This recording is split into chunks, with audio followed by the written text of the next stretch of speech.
the spectrum. I have no idea there was a regulation. What happened was low bandwidth video compression startups. I'm like, so can you do this? Well, that's exactly what we do. Our clients tell us the same thing, and that's our job to go find those startups and the ones that fall in their specific criteria. Perfect. Are you interested? Okay.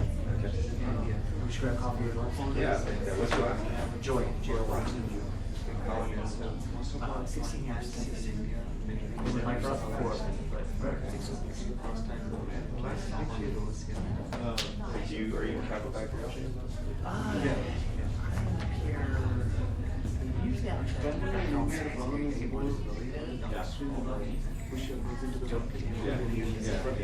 I'm here with like Well, I'm sure we'll Hey! I'm all over the place now.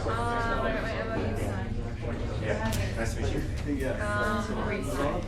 Did you want us up here for your presentation? I'm waiting on This is a panel discussion. They don't actually go into the same so there's really not much. no,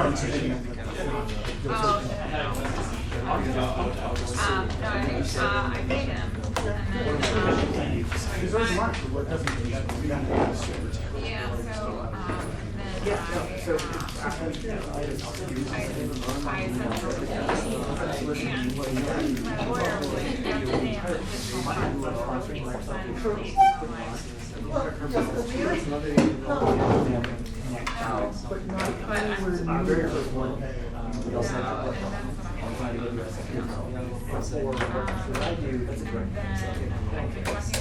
The point is, hey, we're both helping each other.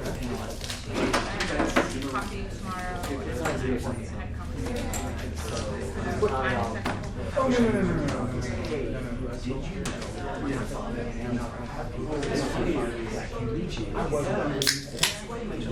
They're not going to find this. How do you talking to his friend? I know it's enclosed, it's because it's tall.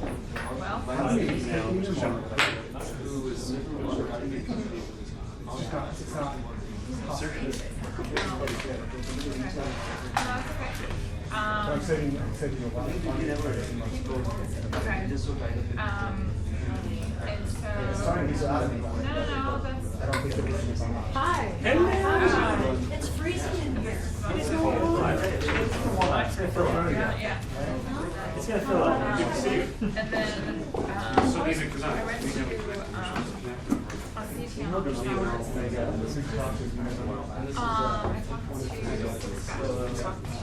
Tom Rock. Oh, yeah.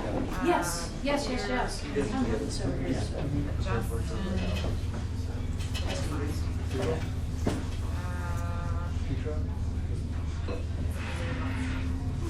Desmond told me they had about 84 so we'll wait about 10 minutes after. John Mark, But you have a hard stop. who was actually interested in Yes. helping me develop it. Let her- I think let the her- MOJ side, ironically, and I was like, well, that's not that.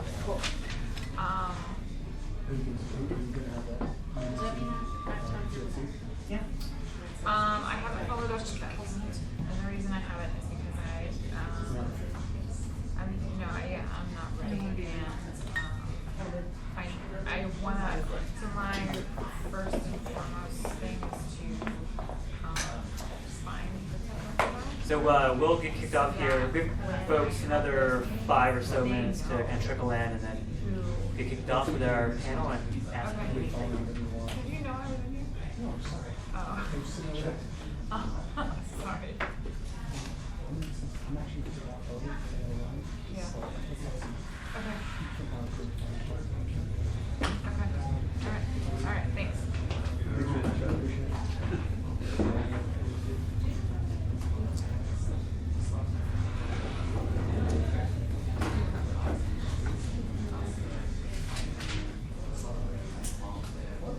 Jeff, thanks for that email, that was awesome. Great feedback. I love the idea of for the audience. No, don't do it. Don't do it.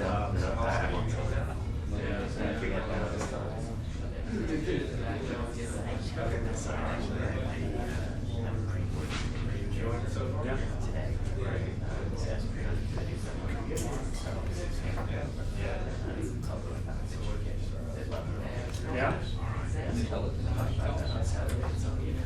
Very cool. Thanks, Ben.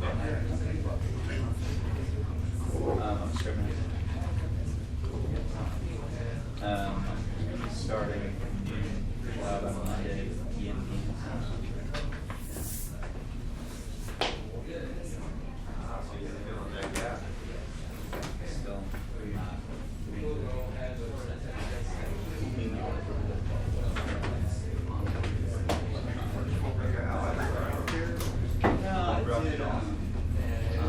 started out my first year as a business analyst for a network management system.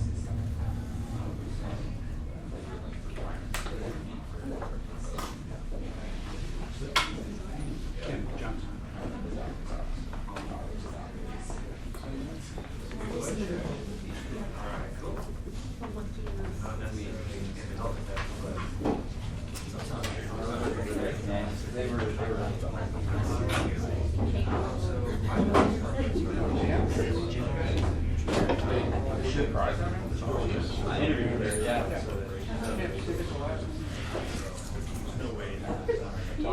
Yeah, that would be sweet.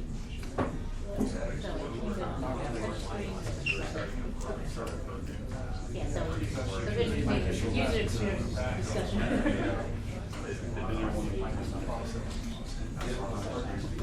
That's T-ball. Yeah, it's a little bit. Because it was my way. No, You know, they've actually yeah,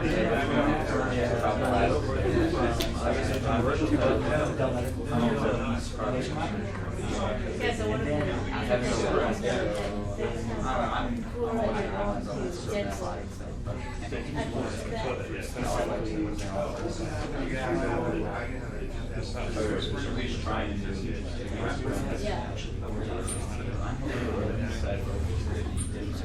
yeah, so that's what we need to, it's not that we want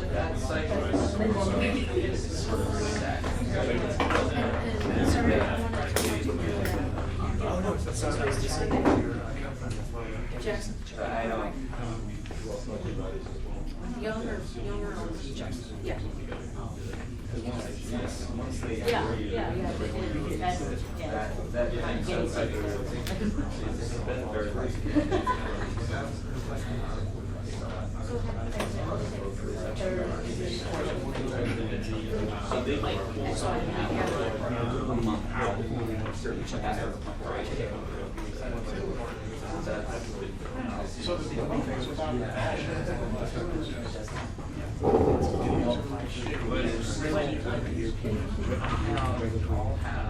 Like you literally do the No, I knew the Logan would services.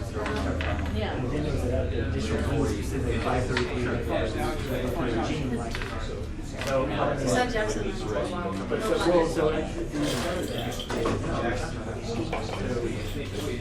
do y'all do this? Yeah, back. Or you focus? I'm usually further on the house.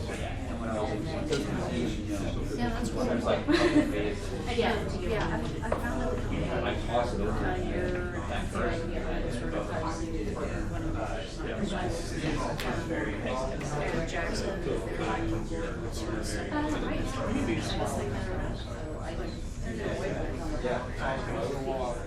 Myself and I make some ones Just be like, here you go. Yeah. Carry on. Yeah. Nothing wrong with it. And I coming downtown. What?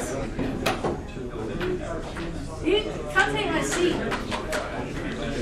We do have some seats up front. I don't. It's a bit too much. Just a little bit.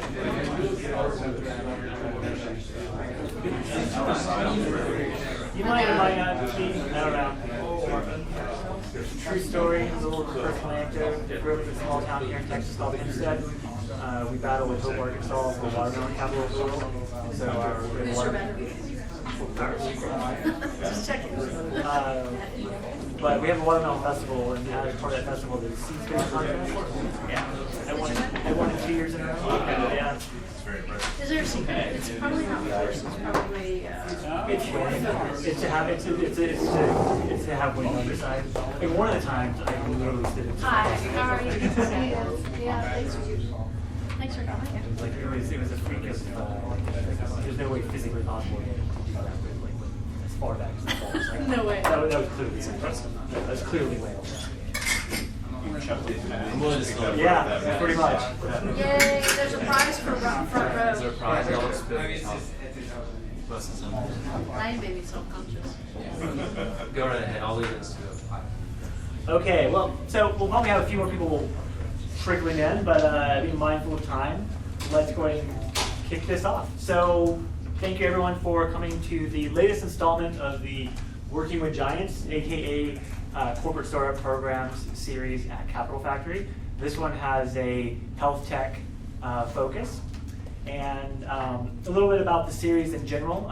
Show of hands, who's been to one of the Ask Me Anythings that Josh or David Clinkscales or any of the other folks have run here in Austin?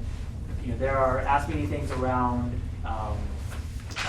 Austin accelerators, angel investment, VCs, just the general tech scene and general tech ecosystem, as well as the Austin tech community. And this is very much meant to be in that same vein of you know, if you're an entrepreneur, or if you're a startup, or if you're a developer, there are corporate programs and corporate partners based here in Austin that you can, you know, sit down with coffee with or somehow engage and to help with your, you know, your new venture. On our panel today, my name is Ryan Joy, and I'm with Microsoft, kind of leading this series. We also have Melly Price with the Dell Medical School, and Mike Millard with Seton. Yeah. We will. I'll let everyone kind of jump in and give a little bit about their background in 1 second. But real quick, I wanted to kind of give a real broad overview of the startup programs in Austin. This is a growing list as I learn about more and more large corporate partners in Austin that you can work with. But you've got folks in town like Microsoft, obviously Amazon, Rackspace, Salesforce, Capital One, Dell Medical School, Seton, all kinds of corporate programs that if you're a good fit for them, they have resources that can assist you. And what do some of those general program components look like? A lot of times, if they can be in-kind services, so for instance, from Microsoft, credits for software and services or free licenses. They can be co-marketing agreements. They can be cloud hosting credits. They can be training, whether on the technical or the business side. They can be co-working space. So, for instance, a company like Microsoft, we have offices all over the place, and if you need to quickly pop into an office, I can probably arrange that for you. And we also have dedicated office spaces for startups that we work with in places like San Francisco and Times Square. Anecdotally, this is not me. I didn't do anything, had nothing to do with this, but I'll take all the credit. But you know, my actual counterpart in New York, a startup needed a space to have an investor meeting, and she's like, yeah, sure, we can put you up in the Times Square office. Let's just say they closed their deal. You know, when you meet in a swanky like 11 Times Square, the investors are pretty impressed, and so like, okay, you guys got some big backing behind you. Let's go ahead and do this. So you know, we're able to kind of sometimes bring those types of services and benefits to bear. What I want to do first, though, is allow Mike and Melly to introduce themselves, and then also tell us why Austin. You know, why is Seton kind of invested in the innovation space here in Austin? We know why Dell picked Texas for the medical school, but still, what are they looking forward to, and what makes Austin special? Okay. So my name is Mike Millard. I'm the Executive Director of Innovation and Technology Commercialization at Seton, which is also part of Ascension, the parent company. I'll start with why Austin. Seton actually has been here a long time, so that's kind of like the obvious, it's here. But more of a personal note, why Austin is because Austin is just, it's got a vibe that I believe is completely entrepreneurial, very collaborative, and you've got a huge pool of talent and just a descending of folks coming for the medical school. So I think Seton recognized that and said we've got to find a way to tap into that. And for whatever strange reason, they decided to hire me. My background is I spent a little time in venture capital at Austin Ventures. Before that, I worked at AT&T Knowledge Ventures in tech commercialization. Before that, I worked at HP and Dell in corporate strategy roles. And I decided to experience the fun and the joy of trying to change healthcare, which is really easy, and apply all those things that I learned in those industries and try to apply them to healthcare. So that's me. I'll take a little different spin on why Austin, since it's pretty obvious we're in Austin because we're associated with the University of Texas. At Austin. But why Austin from the perspective of its unique opportunity, the Dell Medical School, which I'm honored that we're called a giant. We're working with giants. We're like, I always tell everybody, the Dell Medical School, it's like $100 million startup. You know, it's like a giant lab puppy in a giant lab body, because it's new. And why Austin is, you'll hear a lot of conversation that the medical school is the first medical school to be built, tied to a tier 1 research facility, and that sounds really impressive, and everybody goes, oh wow, that's really cool. But the meat behind that is that the medical school is, you know, there's no other major metropolitan area in the nation that doesn't already have a medical school, and those medical schools are, their traditional revenue model is clinical trials and fee-for-service medicine. That's how they generate their revenue, upwards of 50% of their revenue. And so the Dell Medical School is unique because it's still an academic medical center tied to a tier 1 research facility, but it's not beholden to clinical trials. So because it's new, we have the opportunity to create a different revenue model, and at the root of changing healthcare is how do you change the revenue model, because obviously it's a big industry with a lot of players making making payroll on the way they do business, and you can't just yank the rug out from under them. So why Austin? Top 10, 4 of the top 10 fastest growing cities in the nation, fastest aging over 50 population, big in healthcare, big shift in terms of our demographic, from 30% Hispanic to 60% Hispanic, with a very high incidence of chronic care in that demographic, which is a big motivator but behind getting smarter, better, faster about how we deliver better healthcare for lower cost, which is our mission. So. Excellent. And I'm here because I've been here 28 years and I love it. I'm not leaving. Nice. So I was really glad to get a job at a place in Austin. Yeah, to say, yeah. I've made it very clear to everyone, to other teams at Microsoft and everything else. It's like I'm not leaving Austin. So eventually, I will run to at the end of my road in terms of career development at Microsoft. And I'm perfectly fine with that. When I have conversations with my manager, it's like, no, eventually I'll leave, but that's fine. Let's keep going, because I'm definitely rooted here, and I rebuff offers to move to Redmond or the Valley all the time. It's like, it doesn't sound appealing. I live here, thanks. But so why Austin on the Microsoft side? Obviously, we recognize that Austin has a ton of innovation and innovative spirit.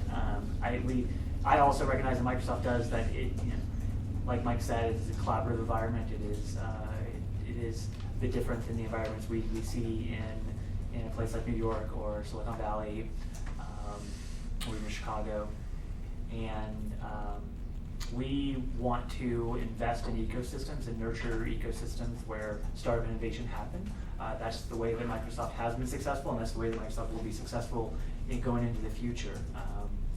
And we can't just, retrench and just work, just build on our own products. And we also, just like any VC firm or any investor, we don't have the magic 8 ball, or a crystal ball, I should say, that can pick every single winner. So we have to invest broadly in ecosystems and lift all boats. Now out of those, we'll have some that grow much faster than others.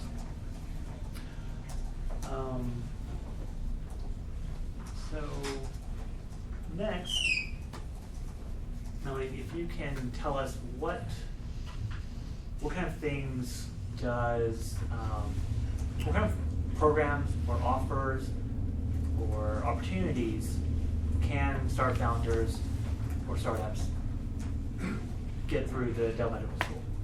Health tech specifically, obviously. I don't guess any gaming company. Well, that's just, you're just like putting me right on the spot. Just like, What Okay. What can they get? so, nothing yet. And we're That- fun. That part about the $100 million startup lab puppy. So the Keyword startup. Yeah. That's actually not true. But the medical school, I'm 4 months into my role in the process of defining some programs for engagement. I'll be announcing something in the coming weeks called the Health Tech Impact Collaborative, and that is an umbrella under which we'll engage with the community. Our approach to innovation is really around defining needs that are specific to our mission. Our mission is to improve healthcare at a lower cost, and so value-based care in general. We're really focused on, obviously, first as an academic medical school, educating clinicians along this philosophy, but then developing models of care. Which literally means looking at, what is the pathway. And as those become defined and as payers for those become refined, then there will be a business model for startups to engage around. One of the challenges right now in value-based care is that as startups, those of you that don't know, I'm an 8-time software as a service entrepreneur. So I've been in the, I've actually never, it's been a very long time since I've worked for somebody, much less a giant. But, so as entrepreneurs, we're looking at sort of a 1 month to, maybe if you're well-funded, 18-month window. But value-based care is really a little bit further out. And so in the interim is this whole fee-for-service based model that many of us serve, but we need to be developing our products with an eye to how they're going to transition as more bundled payments become the status quo. And so the program, the HTIC program, and the subsequent programs underneath will be around helping companies identify how to do that and working with our clinicians to refine that. And so probably the best thing to do at this point is email me. I think you put my contact information up at some point. If you're interested particularly in value-based care. So that is our focus. This guy and his team have the fee-for-service world nailed. So value-based care, anything related to really putting the patient at the center of the healthcare experience, patient-reported outcomes and patient education and things like that will be more our focus. And all the business process re-engineering that goes around putting the patient at the center. Cool. Did I answer the question? Sometimes I just start talking. That works. That works. I know like half these people, And they know that about me. they'll have more questions as soon as we, when we get to the open Q&A part. I'm sure we get peppered with those. Mike, can you tell us a little bit about what you have to offer? I'll tell you what we're trying to do. So healthcare is, having worked at other big companies. Let me ask you this: how many people have worked at a big company, big organization, or big company? Okay, so sometimes the pace of change is not as fast as you'd like it. Here's the things that we're trying to do. So we're trying to, like Melly, look at the big problems that you have, and I'm taking those problems and saying, how can we infuse some of the entrepreneurial spirit to help solve those? And we're doing it 3 different ways. So the first way is just taking a look at, this is crazy for healthcare, but actually looking at our customers. Put them at the center and say, what are you experiencing? What can you tell us that we could do differently? The second thing is just ask our associates. What do you notice that we should be doing? You're a clinician, you're a nurse, you're in the front lines. Do you have ideas? And that's driven a lot by UT. There's a lot of collaboration, especially with PhDs and MDs for new, different, possibly clinical trials or just new ideas on how to do stuff. The last one applies to you guys is when I got to Seton, one of the things that kind of struck me was, it's a great organization, but there's not a lot of developers, right? These are doctors and nurses. This isn't a place where you can go, hey, can you go fix this? Write some code. They don't even know how to go do that, right? So I thought, maybe the play is more, let's find these startups that truly help us solve a problem that we can actually test and evaluate, get an answer to you quickly, so we can go to our purchasing group. And what I try to do is say, if you come in with something that aligns with our strategy, aligns with solving the problem and adds value, I go and say, do we already have this? And if we do, I can at least give you the feedback and give you a no quickly to say, you know what, we're probably not going to purchase this for the next 3 or 4 years because, quite frankly, we've already got something. Or I can come back and say, this is interesting. And then what I try to do is give you some feedback and try to bring that in. And I'll be frank, we don't have it all ironed out yet. I work with Ascension Ventures, that's our corporate venturing arm. And they also are interested in having somebody that has some venture experience to say, can you actually do some due diligence on this so we could actually bring it in-house and then scale? And that's kind of what we're trying to do. And the easiest way to do it is to email me. And I know you guys are startup founders and CEOs, and I know that the expectation is I'll email you back in about 30, 35 minutes. That probably won't happen. Just want to let you know. I'm not as fast as I used to be. I get a little bit more emails than I originally thought. But tell us what you're trying to do. And I think that helps us because we literally put it into a process and we actually evaluate it right up front. And that one pager that you're sick of doing actually helps because that helps us socialize. Do we already have something else that's like that? Okay, can I have a little bit of a do-over? Go for it.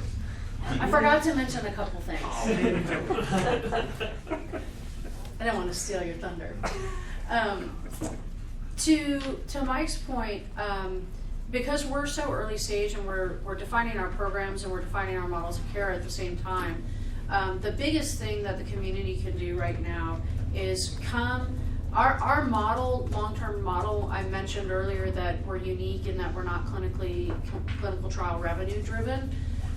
We are long-tail revenue driven, which means ironically, we're not engaging deeply with the community right now, but our whole business model is dependent on building businesses and launching businesses, not necessarily from within the medical school, but partnering. And so you'll hear us talk a lot about co-innovation. And co-innovation for us is finding people in the community who want to tackle specific problems. So for us, it's not always, do you have a product right here, right now that meets our needs? It's, are you an entrepreneur with a capability or a capacity or a passion to build the things that we need built? And so right now, that's a really great way to engage is, over the next 6 to 12 months, the Health Tech Impact Collaborative is as much, it's not I have a product, come pitch, although if you have a value-based product, I do want to know about it. It's about coming and helping identify what the problem is and how to build things around it. And so it's a collaborative effort. I think we're in the unique position as an academic medical center where our mission is as much about disseminating our models of care as it is commercializing them, which as an entrepreneur is awesome. I would be totally lining up because you can just play catch and just be like, wow, that's a great entrepreneur, great problem being solved, and you've got your first customer in partnership with you from the beginning. So yeah, if you're interested in that, email us for that. And then his point about the one sheets, if you do have a company or a concept, being prepared to sort of provide that overview by email will really help. My other role is in helping the community navigate the ecosystem. I think with all of our chairs, we had one company that had something like 13 meetings, and maybe Adriana can be a testifier to that.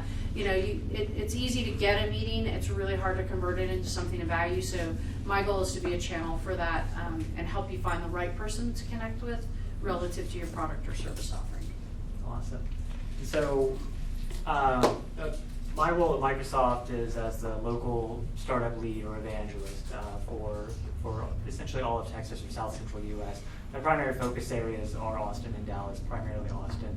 But tactically, one of the things that I help with is services and infrastructure and the technology side of things. So we have a very compelling offer for credits, especially if you're a member of Capital Factory here. So it's a really nice reason to become a member, join the accelerator, become a member.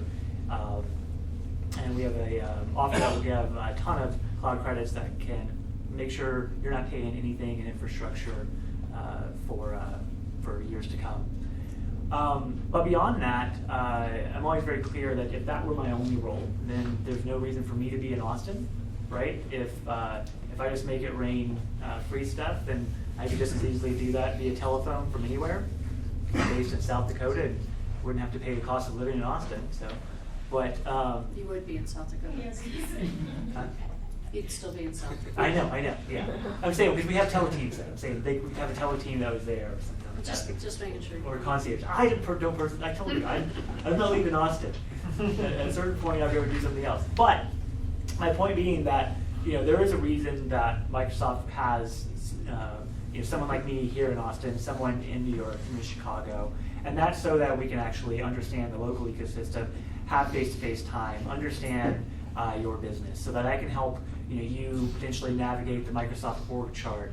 I can bring interesting customer opportunities that may come through, specifically around the health tech front, because again, I work with startups of all stripes, not just health tech, but specifically around health tech.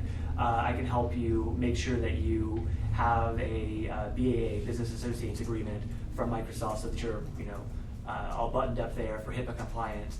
I can bring forward other interesting technology plays that you may be interested in. That, should you want to pursue some of these things, may trigger ability to co-market and actually help your solution be sold to our enterprise customers or our end users or our doctors or any number of things. It's very likely that if you're selling something, that your customers are also our customers, almost 100%. So I guarantee you there's some sort of alignment, and it's oftentimes my job to kind of figure that out and figure out how to help in whatever way I can. And then beyond that, it's also my job to help my Austin startups raise the profile of Austin, so that we can constantly have better and more innovative startups coming out of Austin and kind of raising that profile within the national ecosystem. I want Austin to win. Me too. Yeah, I think we all do. I think that's one of the reasons we're all here. But maybe it could win with fewer people. I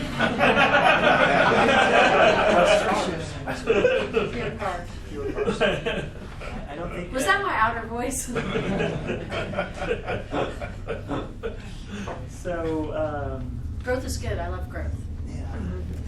Managed growth, but so these two have already said that you can email them. You can also email me, and I will respond. Like Mike said, it will not be within 30 minutes. I get way too many emails a day. I just recently started practicing the yesterbox method. Anyone familiar with that? And essentially, make sure that anything from yesterday you respond to or take care of.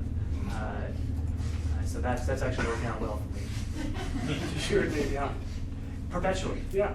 Okay. So yeah, it works out really well, because what happens is then you have, whenever you wake up in the morning, you have a finite number, versus hitting your inbox and just trying to manage today, and you have all these inbounds. I think this is specific to you being at Microsoft, Probably. because We have an email problem. because I get to use Microsoft Outlook as in my role as a medical school, and it has a button that says yesterday, and it like. Oh no, I don't use that. I just have a. It's very convenient. It's actually made me respond to my things from yesterday. Interesting. Because it all gets lumped into a nice, pretty little column. I actually read it. This was the Zappos CEO, Tony Shea. He had an article about this, and so that's when I started doing it. So it has nothing to do with Microsoft. But now I need to go look at that feature. The best feature you got. Yeah. The yesterbox. Out of everything else. Yeah. So, what other ways to engage? So I included Twitter handles up here with, on the initial intro slide. I personally find that's actually pretty effective. Obviously, we're not going to discuss business specifics or things like that, but I recommend reaching out, following us. Oftentimes, we'll also tweet when we're doing things like this. You'll find us at events and things like that. And I think all three of us hold office hours, either here Capital Factory, or maybe ad hoc office hours within, manage our own schedules. And there's also events like Austin Open Coffee Club. Josh, have you ever come to that? That's one run by Dane from Scouts. It's good. Oh yeah. I Okay. haven't been In a while, recently, yeah. but yeah. I recommend that one. It's what is it, every other Thursday or so, and we just had one last week, so should have one next week at Houndstooth downtown. There's a health tech meetup too that comes here. Nice. So one of the things I think with how to engage is if you follow us and as we see you with these other meetups, then it becomes it's no longer just a cold call whenever we do get an email from you, things like that. And I personally put an email with a question mark because things tend to get buried, or they may not have the same weight, especially if there's you have a specific request to them. I personally don't like email because email is a very lopsided arrangement. You can send me an email that takes you 2 seconds to compose, that can take me days to research and respond to, and I just don't like that lopsided arrangement. Like if you were to ask me the same thing in person and we have a conversation about it, it's as much an investment of your time as it is my time to have that conversation. Email completely nukes that arrangement. So, and then lastly, Capital Factory. So Capital Factory has all of our contact information. They can definitely do an intro. And are there any other good ways to engage? Alcohol, wine. Yeah. Well, so There's actually I have a Calendly. I have a Calendly link, and one of them has drinks, so coffee or drinks. There's going to be, I wish Des, do you know what the new date is for the health Epic Office Hours? That's next month. Has the date been set? Give me 1 second and I'll find out. How many people here have done Capital Factory Epic Office Hours? So there's quite a few that haven't. It's a really great, it's sort of a fast pitch or fast meeting format. You have, I think it's still about 15-20 minutes. But there'll be at least 50 health tech related mentors. If you want to be a mentor, you should sign up if you have a specific skill set to offer companies or are a Capital Factory mentor. And if you're a company or somebody else that's looking to connect, it's a really effective way to meet 6 or 7 people in a pretty meaningful way in a short period of time. Des, if it's not posted, what's the best place for them to? Yeah, you can find it at capitalfactory.com/events. We have a full-fledged events calendar on there that goes out for a couple of months. And I don't like email either. But if you email me to tell me that you want to be on the Health Tech Impact Collaborative list when it goes live, then I might not respond. But if you send me your email and tell me that that's what you want, I'll make sure you get on the list when it goes live. So can you guys both speak to the collaborative and also to the Ascension Ventures that you mentioned? Sure. What would you Specifically what you're looking for, what type of companies, that sort of thing. I kind of go in corporate mode on this, and it's more of it's not quite the quadruple aim, but if you can help us increase revenue, decrease costs, or enhance the customer experience, I want to talk to you. The hard thing, and this is what I think a lot of folks, some of the folks I've talked to in this room, think of healthcare right now as this giant highway, and you got all these cars zooming by. Those are all our priorities. And you come up and you're right at that, right on the curve, and you're saying, but I have the coolest thing. Why won't Mike email me back? Because I got a gazillion things zooming right by, and you have to somehow get on that at the right time that I can come back and say, you know what, we can move forward. And what's hard is I want to see all the companies, and I want to make sure the right ones get the right visibility, because I want to make sure I'm biased towards Austin. But at the same time, it's hard when folks kind of come in with the expectation like this is the coolest thing ever, and they don't realize I've probably just seen 10 of those exact same things. And I don't want to be that jaded person, but I remember thinking, wow, this is the next readmission software. Wow, this is the 10th one this week. And someone sent me that, and they're like, no, ours is different. You're like, okay, but just kind of understand that there's a lot going on. But that's kind of what we're looking for. With Ascension Ventures, I'll tell you what we're trying to do, and I've got a good relationship with them, is if they find something that's interesting, they kind of give me a call and say, is it possible you could evaluate it further, like do some more due diligence? And then the reverse is true. I'm sending, so even though it may not be a fit for something we're going to buy from you, that one pager I just immediately send right off to Austin Ventures. Or Ascension. Ascension Ventures, sorry, my previous job. I sent it there because they want to know what's going on in Austin. And plus, you said why Austin? Ascension Ventures is in St. Louis, and I always give them a hard time. I'm always like, why are you in St. Louis? What is in St. Louis, right? So, which makes them really. We're in St. Louis. Yeah, they were like, we're in St. Louis. Like, oh, that's nice. So, I take all those, and it gives them insights of what's happening in Austin. But some of those they forward on to folks to say, you know what, this is a good startup, not a fit for our profile, but we'd like to introduce other people to it. Does that answer your question? Kinda. What stage of businesses? I would say, I'd like to say all, but we're generally probably more along the lines of a Series A. And the reason I say that is because if you guys many of you guys have worked at big companies, if you would sell into an Ascension, you're going to have to support that. And not a lot of small companies can actually scale that quickly. There's a long sales cycle. You got to be able to afford to get into a plane multiple At this times. point, can you make a Seton only, or does it all roll up to Ascension? Like, do you have any products that you contract with? We do only? some with just Seton, but generally what we have to do is it has to scale. So I have to make sure that whatever the solution is, it can go everywhere. So we're in 24 states, we have like 100 hospitals, we're pretty big. So it's not just an Austin thing. Everywhere U.S. or everywhere world? US.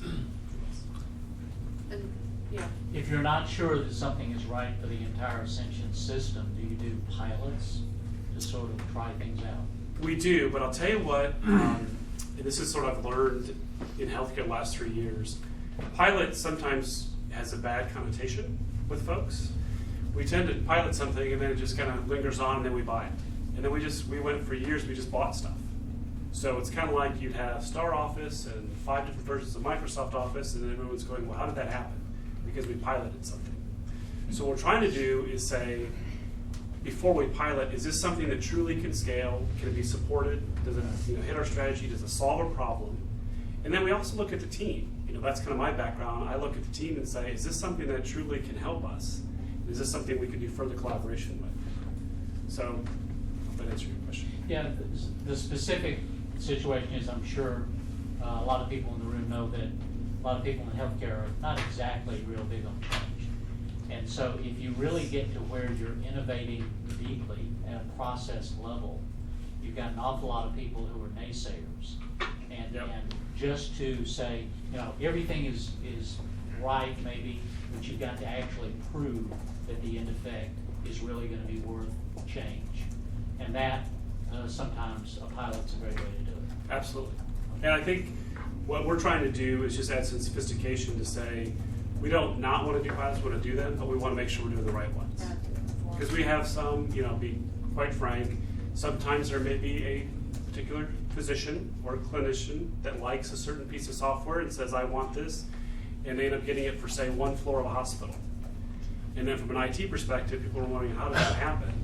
And my job is to go, you know what, maybe we could have done a pilot to find something they could have used for all the hospitals. There's, Jackson, how many health tech startups are there? 20? In the world? Yeah. 20,000? There's 22,000 health tech startups. I'll just leave it at that. Sounds like a good number. I mean, in my last company, which had nothing to do with health, I went through the transformation of the demise of the music industry. And it's really interesting. People think there's no relevance, but you watched in a period of about 10 years, you watched a business that was 100% or very heavily dependent on the sale of music through distribution channels and how those economics flowed to digital downloads. And you watched the collapse of this mega industry and the different players. And healthcare is in a really interesting transition where the infrastructure is still needed to make the world go round, but it's really clearly in a shift to other places. When you have Medicare issuing bundled payment edicts for, comprehensive joint replacement and now cardiology and the major, economic units, all of a sudden these big systems are like, they're pressured to find something new, and the supply and demand market is just like totally saturated with opportunity. And so you've got innovation people looking like Mike in a really large system, looking at a really massive supply chain. And the goal of, I wanted to get to your answer with regard to us, the goal of the Health Tech Impact Collaborative is recognizing that Dell Medical School, which is really a small fish in this pond, our job is to convene, leveraging our brand around value-based care, to convene people to evaluate and source the things that will work. And I think there's a really, just from an entrepreneurial community perspective, there's a really cool opportunity to match the problems and that patients and caregivers can define with researchers who can quantify them and make them viable enough that they can touch a patient. And then our goal is to create a really fast and nimble ecosystem where we can try these things and actually build businesses around them. And so that starts at a really early stage for us.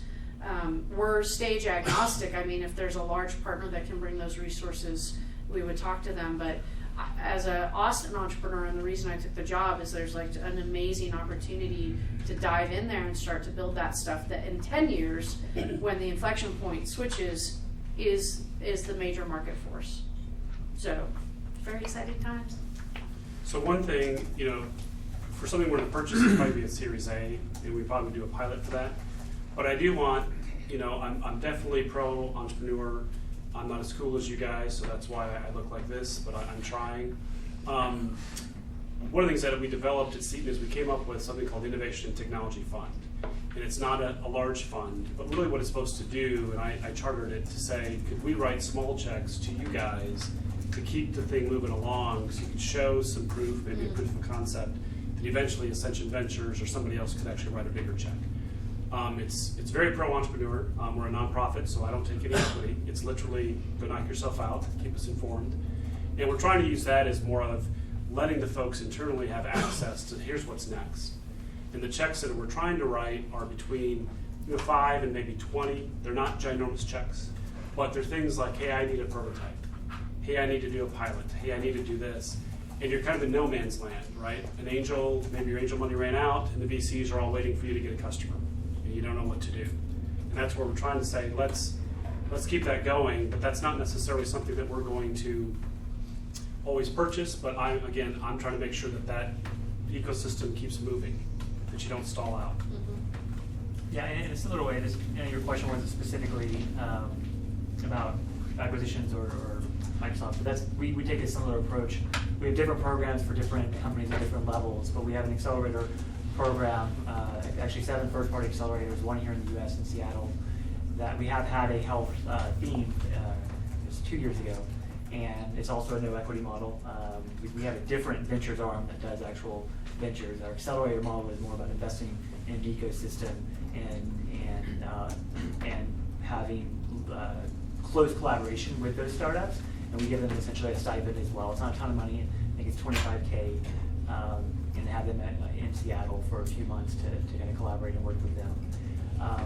And then should those be good fits for anything with corporate strategy or actual venture investment, then we can introduce them to those other teams. Ideally, and the goal behind any of this stuff is just truly cultivating the ecosystem and in our case, cultivating those partnerships and making sure that the successful companies, we do have those relationships as they grow into successful companies. So they are the next unicorn that we're not chasing, or we already have a relationship with them. What was that one called? That program? Which one? The one you just mentioned for the small $25,000? There's Microsoft Accelerators. Okay. So Microsoft Accelerators, there's Microsoft Ventures, which is separate. And then there's folks like me who are on our U.S. startups team. And I work with, so I've had So through our accelerator program, I've had 4 Austin startups that have helped get into the accelerator teams or accelerator programs. And so that's one of the other roles I'll play is I don't work for the accelerator team, but obviously I want representation for each of the batches. So I represent and put in a good word for any of the companies. And we don't write checks. We have no checks to offer you at this point. But what we do have is world-class clinicians, and because we're dissemination oriented, I don't have a formal accelerator yet, and because we're a university state entity, there's a process to go through that. I don't think we'll call it an accelerator per se, but the co-innovation initiative is about matching people who have capacity to build things with the expertise that makes them market ready. I'm assuming other wonderful organizations will be able to provide funding, since I have to imagine that given the closer ties with innovation and the world-class clinicians and doctors, that you may have some qualified individuals who are interested in innovative tech companies. yes, one just left the building, So Dr. imagine- Neil Shaw, who is very active in the entrepreneurial. So imagine there may be a network or an angel network or something that could help. Yeah. So I'm pretty new to health tech. What is the best way to get kind of like an ecosystem, a technology map of what you would currently use in a hospital or a clinic? Because you mentioned readmission software. I've never heard of that before, but I've heard of scheduling and like certain very specific things like for dentists and stuff like that. So how would I get all of that into my brain Yes. in the I've fastest seen way that possible? for ad tech, but I've never seen it for health tech. I don't know if I have that. I mean, I have pieces of it all over. I don't know if I have a nice enough Does anybody else know? infographic. Talk to people. Somebody needs to make this. That's a great question. Yeah. I don't know if I don't have that. I have pieces from traditional healthcare is very siloed. So if I can go literally across the street, I'll get a completely different set of problems that people are complaining about. Which in itself is a problem. I mean, my answer to that would be just talk to people. You have assumptions, validate those. Talk to the other folks who actually work in healthcare in this room, and just like with any assumption, you may assume something's a problem, but by actually validating and really digging into it, you realize that there's either a root problem, or that that's actually not the bigger problem, or that that's a problem that they're not willing to pay to fix, which as an entrepreneur, that has to be part of the equation. Yeah. And just, you have to do lots of interviews and talking to people. Follow-up question. Do you have a program, or would you put together a program where a technology entrepreneur could literally just shadow someone in a hospital? Look, the screens are seeing. I know there's a HIPAA thing, Oh, but we just say HIP every day. That's what we do. It's HIP every day. but maybe like I don't know. There's like kind of a way they can just like Should we show them our tattoos? like just follow them around and explain this is what this piece does and this is what this piece does, because that would educate me really quickly. It's been discussed that we wanted to bring people in just for observation because we think there's a lot of power in having the lens. So really, there's something special about entrepreneurs that come in with a different mindset to say, what are you really doing and how can we change that? Adriana, you're a great example of that, where we can look at things, let's just keep doing what we're doing. Every problem looks, like a hammer because everything's a nail. Then an entrepreneur comes in and says, why are you doing that? I'll give you one example where there was a meeting, I think a couple of years ago, we were just talking about how to make the waiting rooms beautiful and lovely and comfortable chairs and fish tanks and whatnot. And somebody said, why do you even need a waiting room? Like, it's just a completely different mindset. Like, why are you creating a dissatisfaction point? Couldn't you just use technology so no one waits? And, the healthcare people were like, we wanted that fish tank. And personal issues. There was a follow-up. Oh, follow-up. Okay, go for it. The only thing I was gonna say is, if you're coming into this sector new, it's, I think, critical, and you guys can speak to that as well, to understand the intersection of the healthcare industry and the government, particularly the federal government. Because a lot of the funding that comes from Medicare and other federal programs strongly impacts the financials of the hospitals. And the way they're reimbursed and how they're reimbursed ties into patient satisfaction, ties into things like readmission rates, all these things that Mike and Melanie had mentioned, kind of in passing, that you need to understand what's driving the hospitals and what's driving some of the desire to find technical innovations to help meet these requirements. So I don't know if that's helpful or not. No, it is. I mean, one of the things I tell a lot of small companies, and that you hit it right on the head, is that when you go to a hospital system or a provider, if you understand their strategy, what they're trying to do, you know, that's almost your first question. You will see the behaviors that you're trying to go tap into. So you're definitely right on readmissions. You get penalized as if someone basically after 30 days comes back, not good, right? We get charged. So we want to figure out a way to say, you come in, we take care of you, and you don't come back, right? Telemedicine. Right, and I think that's, So that ties into follow-on.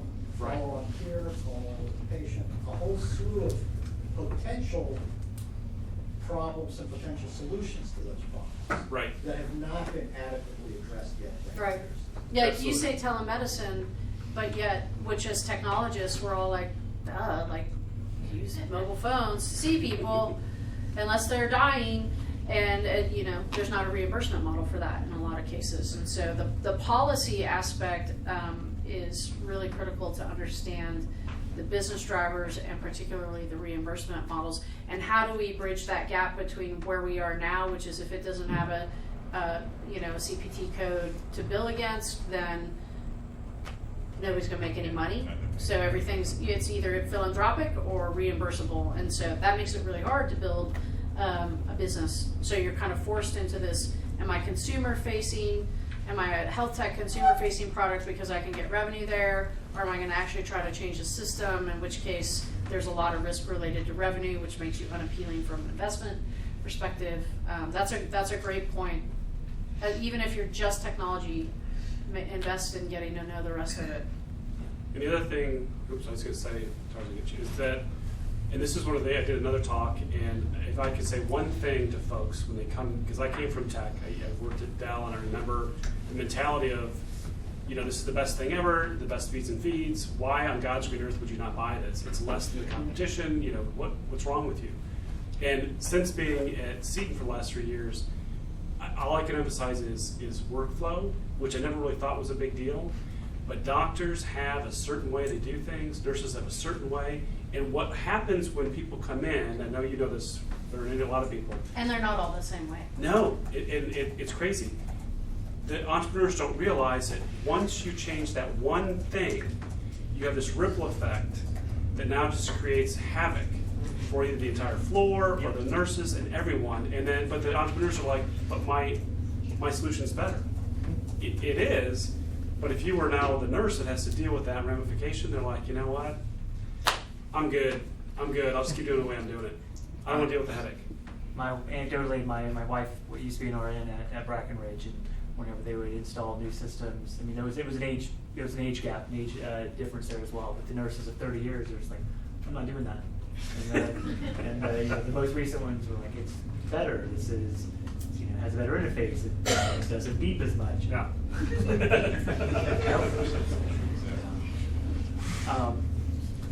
Hey guys. Hey, how are you? Good. Three-part question. Kind of like an announcement too. So I have a relationship bringing 40 investors over from China, and so I'm sourcing deals and looking at funds that need money. And I'm also wondering if you guys would, step onto a stage and talk to some people that are coming over here to invest into our healthcare economy.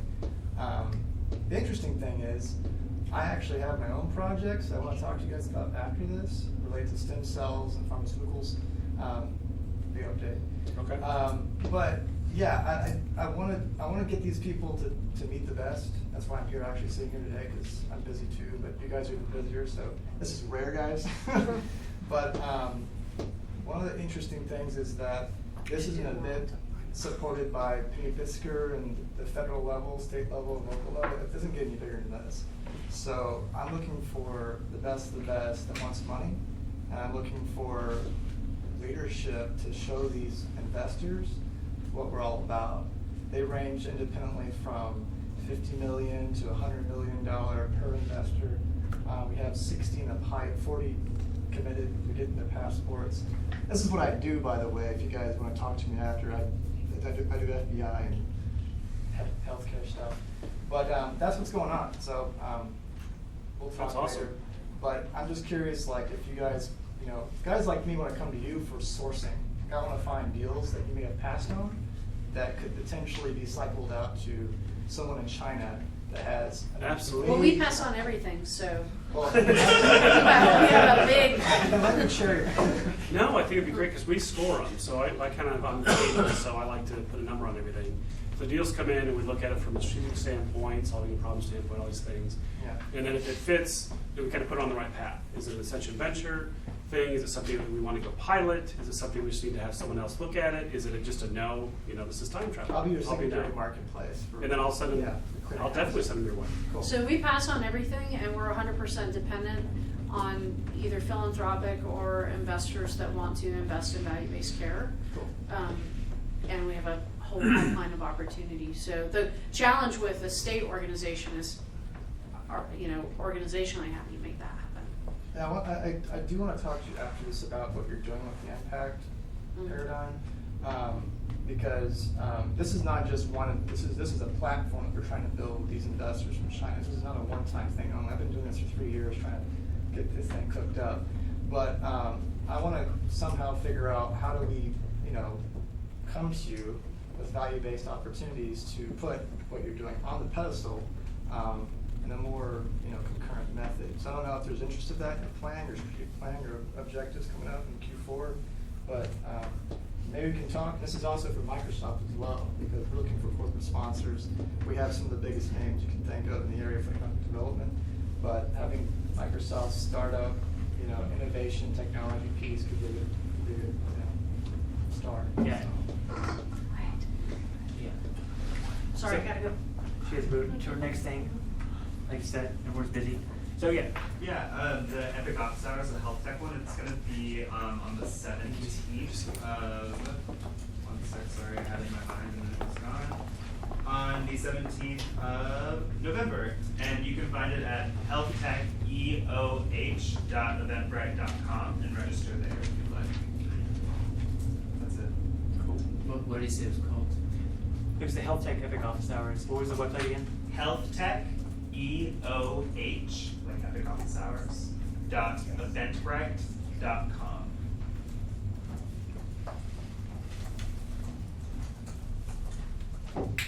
And if you'd like, I could come to me and I can send you a note about it or whatever, if you want to get that later. Did we get something? Yes. Rule number 1, never leave your phone. All right. Any other questions? Sure, go for it.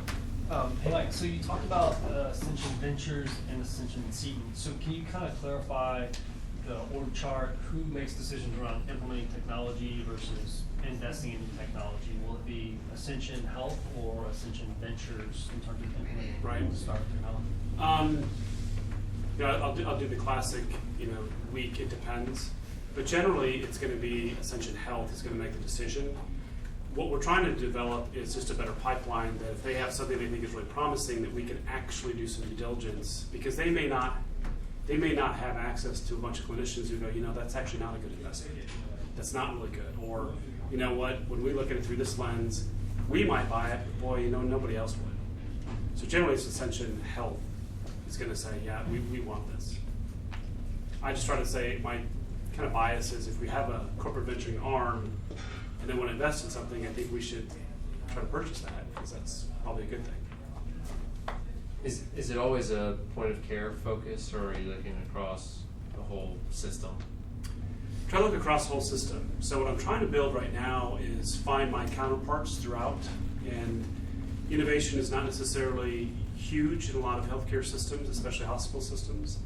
And what we've tried to do is raise those problems up to say, what are your top 10 issues that you're really facing that we can kind of put out there? Because part of the culture is you don't want to air your dirty laundry, but as entrepreneurs, that's kind of where the gravy is. Tell us what problems you need fixed, right? So I'm trying to say it's okay as an organization to say these are some of the areas we probably need some help on, and you're better off just kind of putting it out there to say to the entrepreneurs, this is what we need done. So we try to continue it. Okay. Thank you. So where does Hop Health generally fall on your radar as far as venture priority? I say pretty high, very high, because that's what my boss does, so I want her to be happy, so I would say high. The problem with population health, and this is just, it means so many things to so many different people. Right. What does that mean, right? And you could almost argue everything is population health. I had a conversation with Blue Cross last week, and I said, Pop Health. He said, yeah, managed care. I was like, sure, whatever. You know, I mean, it's like, Yeah. you literally get into this sort of syntactical, you know, conversation when it has so many different meanings to so many different Now, people. one of the things that, the other thing, and I don't want to insult anybody's intelligence, but one of the things that's been striking for me is coming to healthcare, I still believe that the customer is the person that receives the good or service, right? So I would obsess over the customer experience, working with somebody in the back there to do that. And I think healthcare traditionally said the customer was the physician or the customer was the payer, right? We weren't really that obsessed with the customer experience.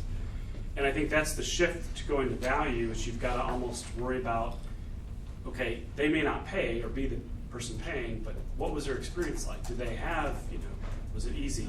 Did it make sense?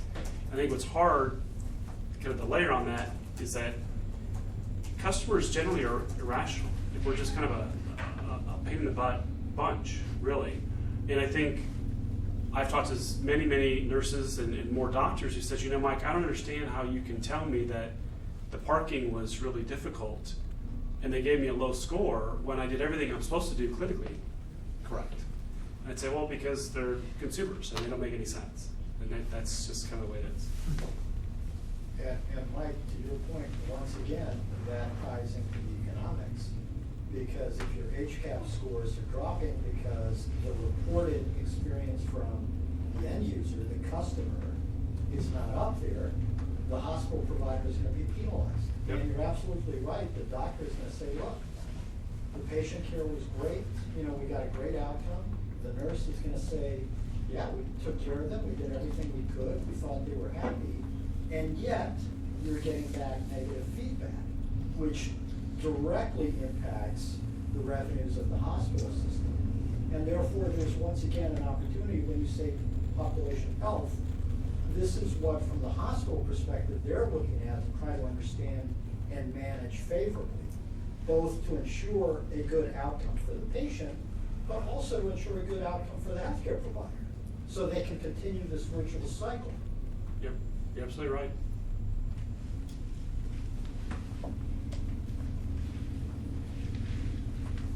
Okay, I'm just really curious. Within such a large hospital system and such complex operations, how do you manage all the measures that you need to know what's working and what's not operationally and with the customer? Yep. I drink a lot.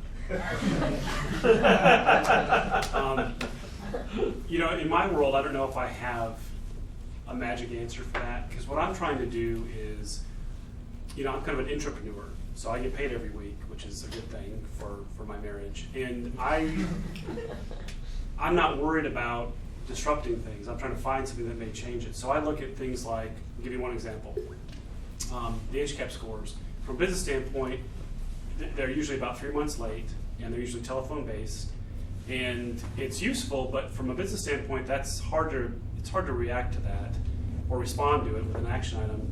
And they're standard questions, right? So useful to some extent because you're getting the same questions every time, but 3 months late for an entrepreneur is, what's the point? So we thought, could we use something like, there's a company we looked at, Hum Systems, that gives you immediate feedback. And then to me, I'm saying, if you had a dashboard on your customer satisfaction literally hourly, now you can act upon what's happening, and HCAPs become not necessarily irrelevant, but now you can manage the here and now, and they should go up, right, because you've addressed it.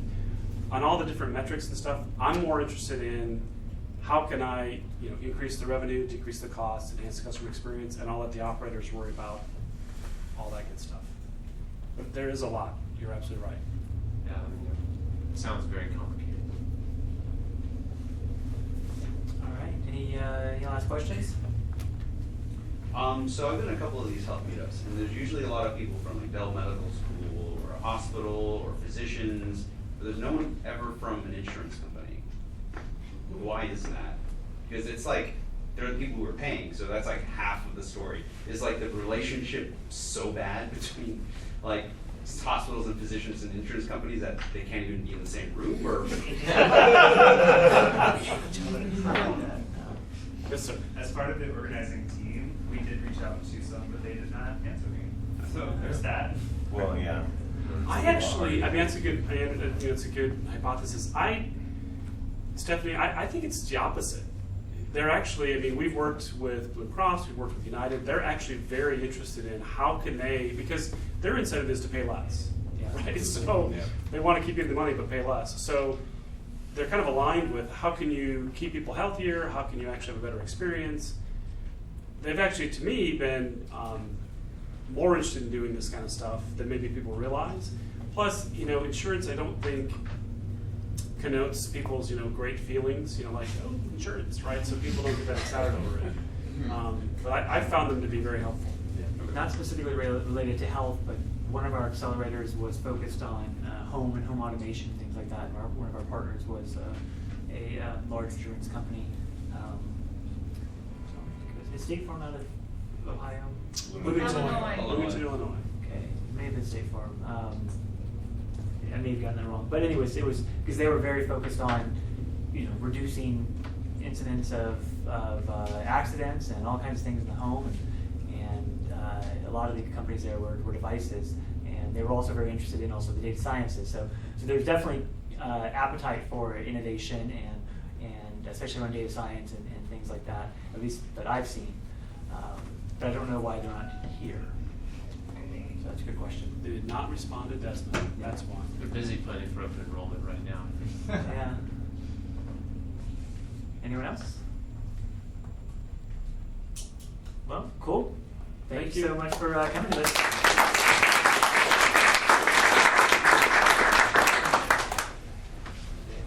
Thanks for your time. Yeah, thanks, man. So I'm gonna watch some more. Aaron?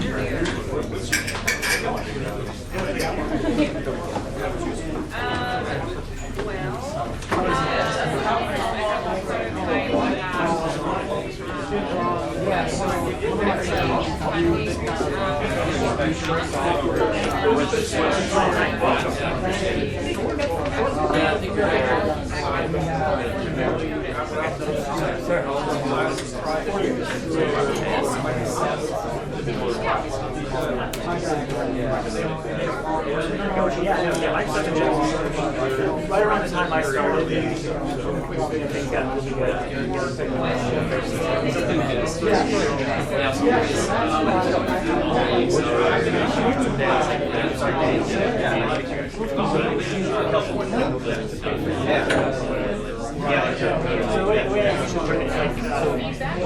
We've had if you're on that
Yeah, but anyway, we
Nice to meet you.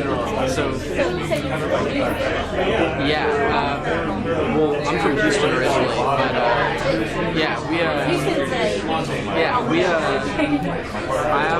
I did a corporate finance, but we're both getting an internship. We're all college students, and so we're rising seniors.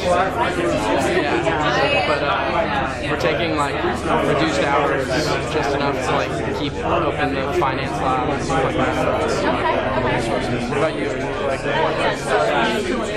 I was at but prior to that, I was at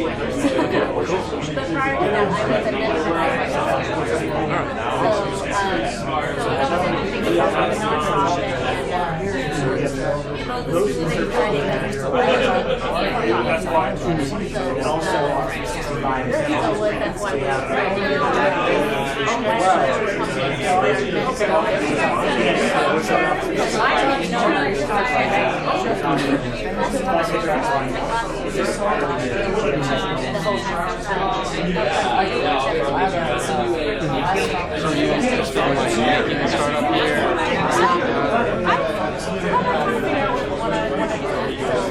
Healthcare still going to be really hard to get Awesome.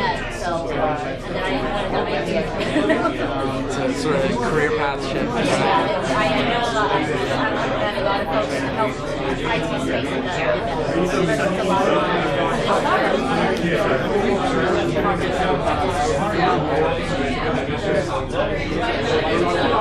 they don't want to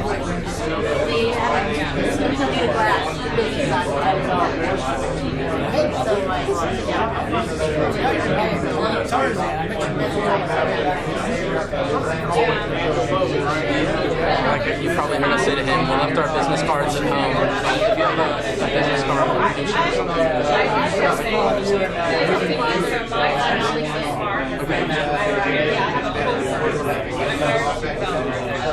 It's a cool business card with a recent email. It's good enough, right?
post on Twitter.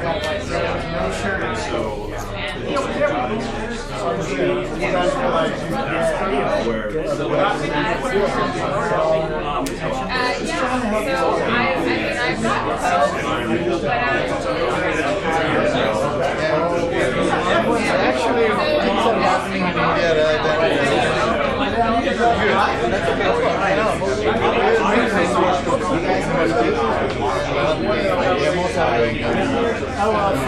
you get there. It's taking a while because what I'm thinking about is that you need a business somebody my experience is 2 years. That's but the good news is I'm at least able to talk to people and spread the message. Somebody in my life would help me solve this. This is a war.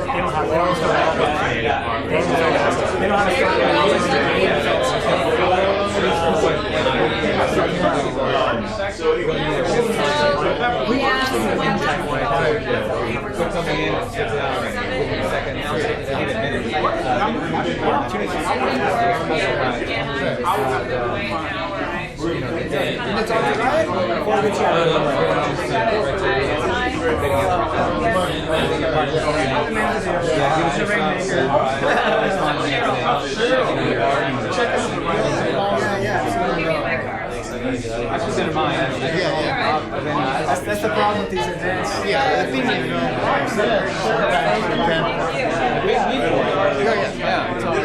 but you're right that if there are other organizations or entities that may not need that kind of real-time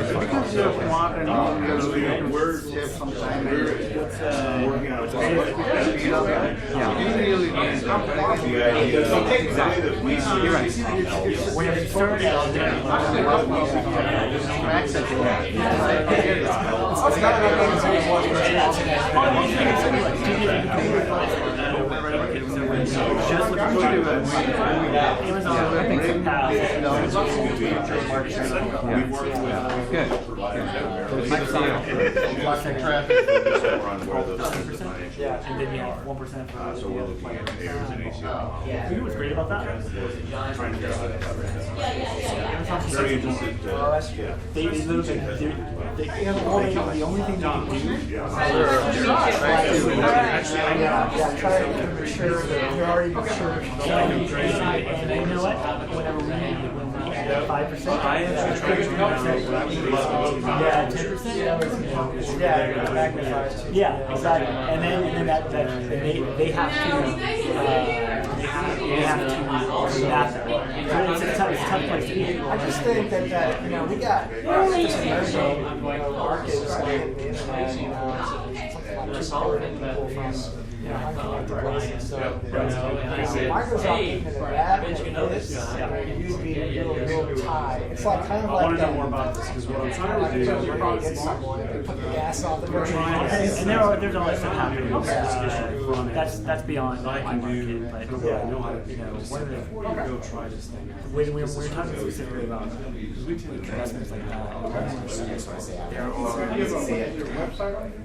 so But you're talking about connectivity. I know that. Most of the connectivity is owned by the actual telecom.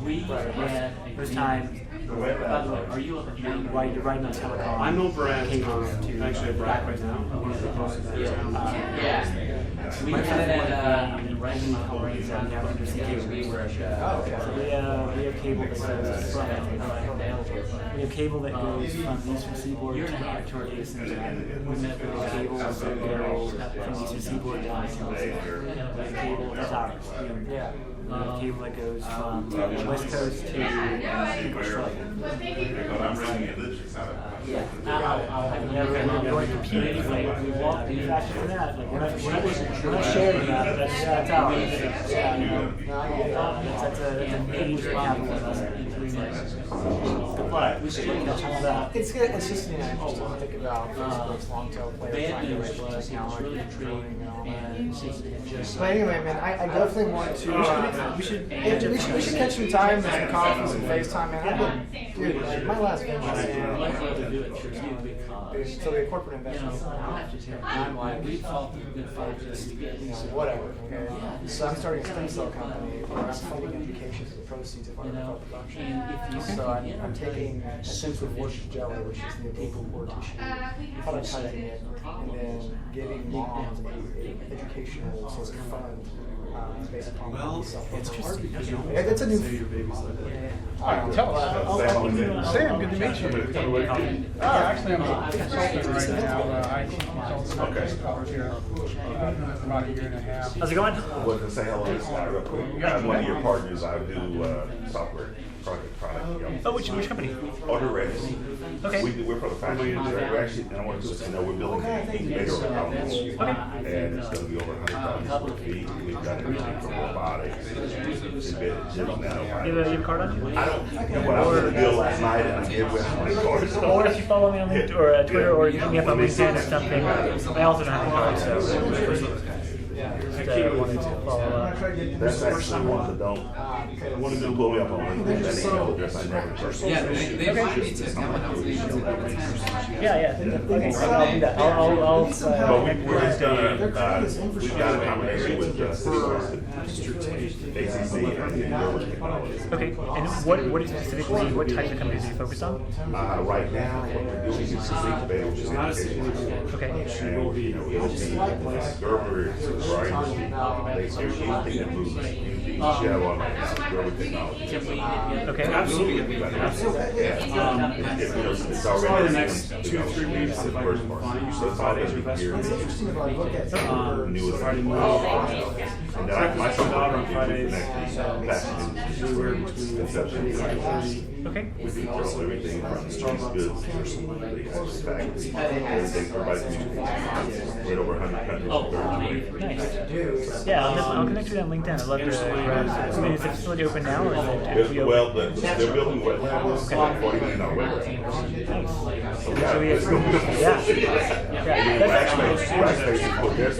Okay, cool. Yeah, that's actually one thing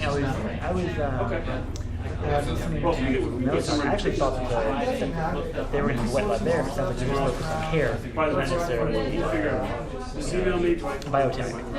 Well, we were I know, right? I was like, I'm in constant. Mr.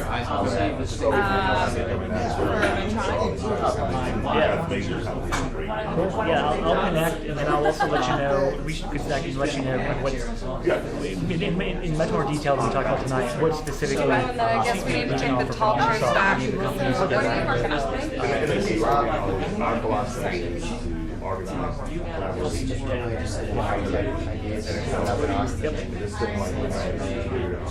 Yeah, definitely. I'm good to hear that y'all are really working the way y'all have. But y'all actually reached out to me on the back of my developers. My developers in India. They call me Microsoft wants to use the Yeah. So Bizspark or there's also interesting stuff. I mean, you know, I didn't talk about this today, but you know, we have our whole Microsoft research arm, both general.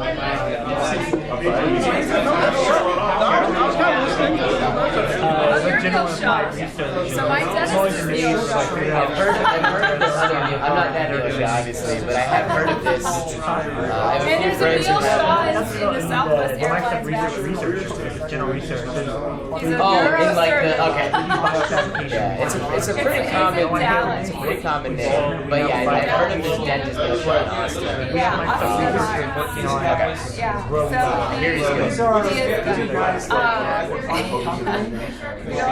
know about that. Yeah, mixed reality, HoloLens, all that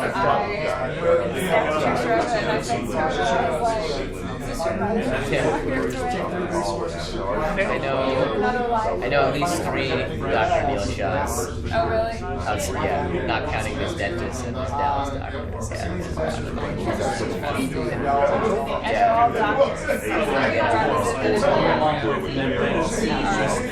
I'll definitely reach out. 3 meal shots in my town, one of which was Kid Stock.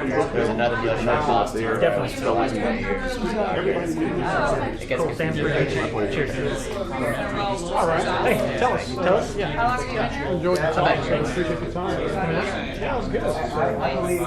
Are you currently building a company, or? I am hopefully on the path to doing independent consulting right now, but that's hopefully an interim step. Consulting one of for about development.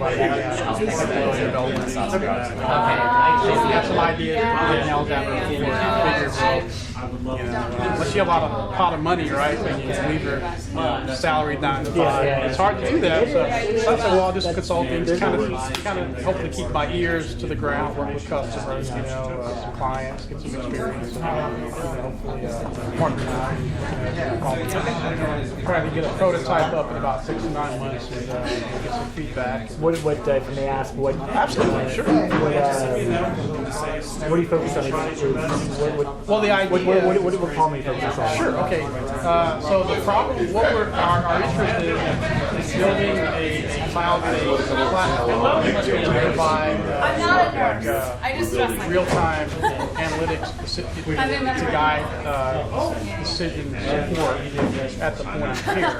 That's one idea. There's a lot of activity in that space. The other idea, which maybe actually better for us, is focusing more on the operational aspect. Probably not so much at the hospital, but more at private practice, outpatient. The idea there is, and I guess, I don't know where I got the idea from, but when you, analogy I try to use is you go to a fast food place. The employees, they ever want to know what's the state of the order, they have a dashboard. They can just look up and see the LED screen, what's going on. But back to healthcare, there's so much work, but so much collaboration in teams. How do they guide their care? How do they know what's going on? How do they know where a patient is and who's doing what's next? They're working off of flags and office doors. So looking at some sort of real-time low-tech solutions. Looking at kind of like a cloud-based platform to help provide a platform to be able to provide real-time guidance, alerts, to be able to kind of streamline operations, efficiency, cost. The other thing that the fast food has, it tells you the amount of time since they put in the order. Yes. How long is the patient waiting? Right? That doesn't happen whenever you're sitting in the ER. Been here 30 minutes. And they said the pulmonologist was going to come over and he hasn't. Yeah. So the goal is to build a platform, and then we'll take 2 hunches, maybe, and then. But the goal is to build a platform, and then if we need to pivot, hopefully we can use the platform. Rules engines, predictive analytics, things like that. To be able to. Well, once you start your prototype, ping me on Twitter or connect me on LinkedIn or something. I'll get you enrolled into Bizspark so that as you're iterating and pivoting, but you're not paying for infrastructure. Yeah, I appreciate that. It was hilarious because I brought it up to lawyers from we have different tiers of offers, but our basic one will take care of any of the prototyping for sure. Okay, great. So I have to ask, are you from South Dakota? No, I specifically know we have a teleteam based in South Dakota. I think so. A bunch of other I think that's one of the industries that's sports. Gotcha. Tele. I wouldn't have figured it. Except for the fact that I know we have a call down team that works there. I wouldn't have either, but it kind of makes sense. I think that you have to pitch to kids. That's where the accent. That's what I heard about this. That's what it is. Low cost of living. So I'm doing this with my daughter. You have. All right. So it's very easy population trained out. Yes. And it's also culturally they're still American-centric. So culturally you still have that connection in time zone. It is pretty funny, but the kids. Cool. It's a good meeting. It's not bad practice. Yeah, I'm actually from Houston area, so I'm Texan. Okay. Yeah. Cool. They don't get it. You've got to really boil it down. Yeah. And be simple language, no crazy analogies. Just tell them a story. Yeah. But you ought to go to the website and see what G-Man did. She gets stuff out a couple things. She presented she's cool. Yeah, she's definitely high level things. Yeah, the kids are great. I saw some videos. It was great.